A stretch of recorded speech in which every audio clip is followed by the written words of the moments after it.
So let's get straight to the conversation now. Reports have shown that 84% of startups have reported disruptions in their funding effort, with 79% of startups having less than a 6-month buffer, and only 6% have a cash runway of 13 to 25 months. Aside from the significant drop in available funding for startups and scales up in Nigeria, according to a report, some of the local businesses have suffered financially due to a significant drop in sales and overall revenue. So let's make sense of this now. Mr. Olushola Popola is CEO, Rich Vision Digital Cooperative. He joins me now via the Zoom platform. All right, thank you so much, Mr. Popola, for your time on Business Breakfast. Yeah, thank you for having me on the show. All right. Let's get started with this one. Nigerian tech startups raised about $219 million in the first quarter of 2021. This figure is higher than the figures raised in 3 quarters combined. Yet report shows that 84% of them have reported disruptions in their funding effort. So what do you suppose is responsible for this contrast? All right. Thank you very much. This is an interesting thing for us to really look into and delve more as a community, as a people. Over the period of time, there's a word that somebody said. I don't know. I can't get the person who said that statement. He said, "God, give me the serenity to change the things that I can, the courage to, God, give me the serenity to accept the things I cannot change, the courage to change the things I can, and then the wisdom to know the difference." This is deep.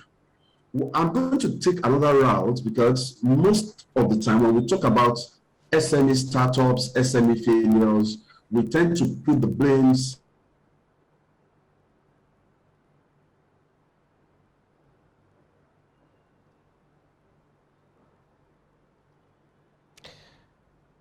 Hello, hello, Mr. Popola, can you hear me? I can hear you. Oh, okay. Go ahead.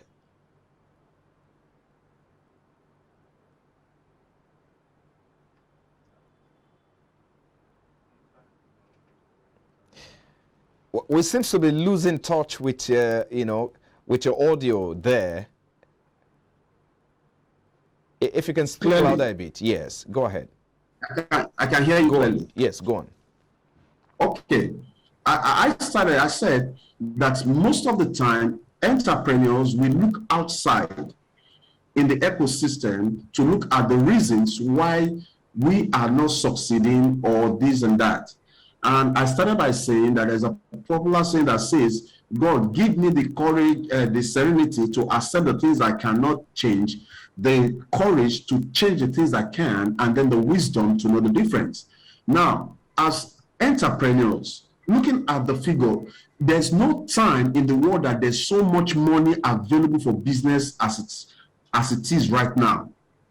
But the thing that you have to look out is this. Because when you begin to ask, why are entrepreneurs not succeeding? Why is it that a large chunk of the businesses that get started fail?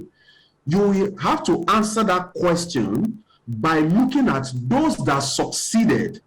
How and why did they succeed? For you to look at why these ones did not succeed, why those ones that succeeded, why did they succeed? That's the best way to look at it. And looking at this further, at the time I was so much concerned about successes of businesses in Nigeria. I was one of the people that always say, "Oh, it is difficult for businesses to strive in Nigeria." But as I continued to grow, I began to get more informed. I began to see that that was a wrong perspective. Why? I watched a video which I will recommend every entrepreneur to go and watch. And that video is Men Who Built America. The Men Who Built America. And when I watch that, everything that we call challenge today in business have ever existed. They are not new problems. They are not new challenges. This problem, because it's easy to say that these things as advanced countries, they are not doing this, they are not doing that. But before they got to where they are today, they were in some state. So when I was not doing well in my business, I began to look inwards. I looked at that video and I looked at what were the characteristic traits of those entrepreneurs. Most of them did not have the kind of money that we have for business today. They used their mind money. How effectively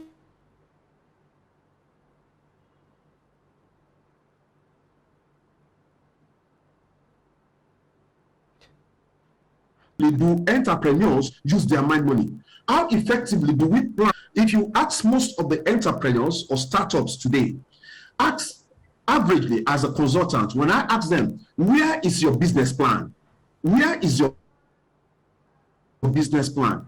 Business is done in two places. First, it's done in your mind before it comes out to the physical. How well have you planned for this business? You permit me, because I'm in this system also. There are businesses that I've done that I did not do well. And later, in retrospect, I began to see, oh, this is the reason why this business did not work out. Do you have business plans? How clear was the vision that you had? And then tenacity. Well, in your perseverance, did you persevere when challenges come? Many of us don't want to face business challenges, as it were. Easily want to pass the buck. I know there are other things that we say government these and these. Let me quickly come in. Yes, I don't want us to forget the point you made earlier. I mean, it seems you are suggesting that there are things, really unforeseen circumstances we cannot avoid, apart from the issue you mentioned about planning and some of the steps we should naturally take. Are there predictable ways that we can avoid or minimize, if not avoid them totally, but minimize some of the negative impact within the 3 to 5 year cycles when a business starts? Yes, there are ways that we can, and that has to do with a lot of planning also. What if? If you don't have your what if plans, business is not meant to go on a roller coaster. The reason why you are called a business manager is not to take one beautiful thing and carry it to the end. It's to manage the challenges. So for you to survive the first 5 years, knowing that government will always be government, economy will not change because you started your own business. So the success of your business lies within you. So before you start the business, you would have looked at what are the probable challenges that I'm going to face. And then you're going to make sure, just like a woman in labor, that I'm going to birth this idea, I'm going to see it through. So as you can see, for many persons, it's not the finance. The finance are available.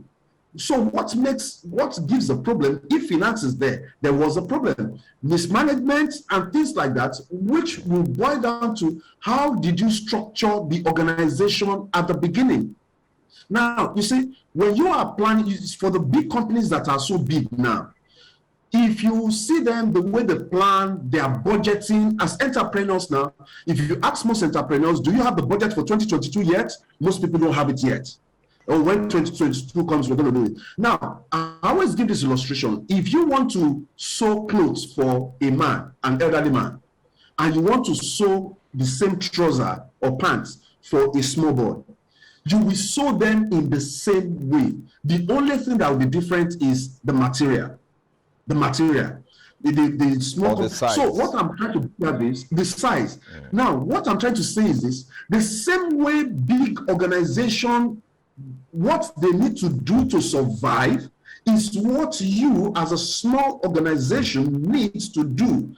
Big organizations, by August, September, October, they are already done with their financial planning for the next year.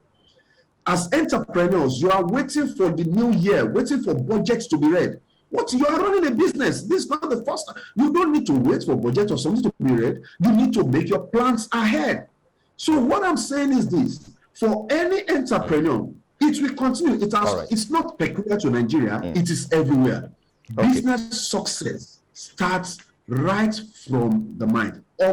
Oppositions will come. Yes. Challenges will come. But that man who's called the entrepreneur is that man that will face those challenges and make up the mind that I must succeed. Let's quickly look at, sorry to jump in because of our time.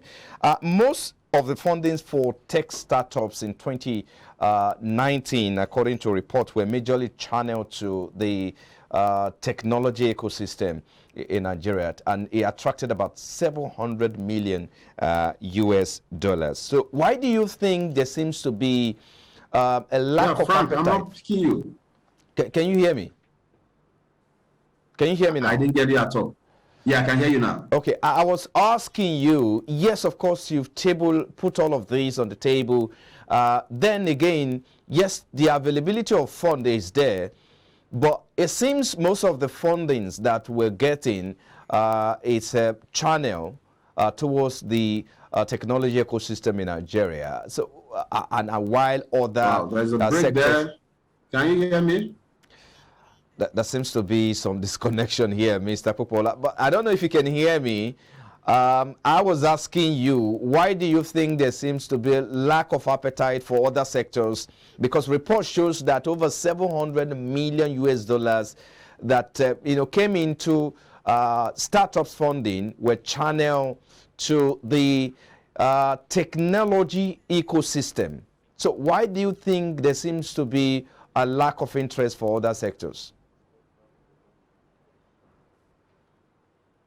Hello, can you hear me? Wow, it's breaking, but I'll try to pick the pieces. I think I try to. The question is, why is it that more funds are channeled to the tech than the other sectors of the economy? Exactly. Okay, that's the question. All right. Well, it's.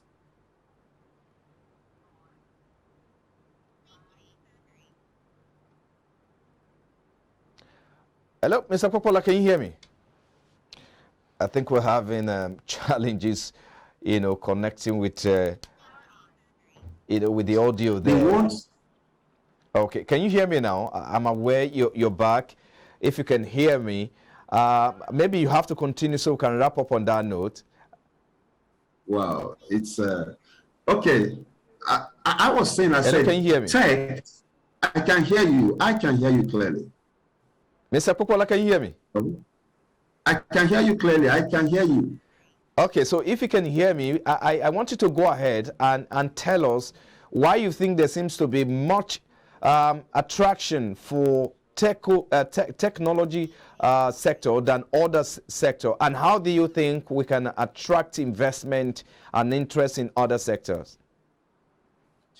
All right, just like I said tech seems to be the new kid on the block.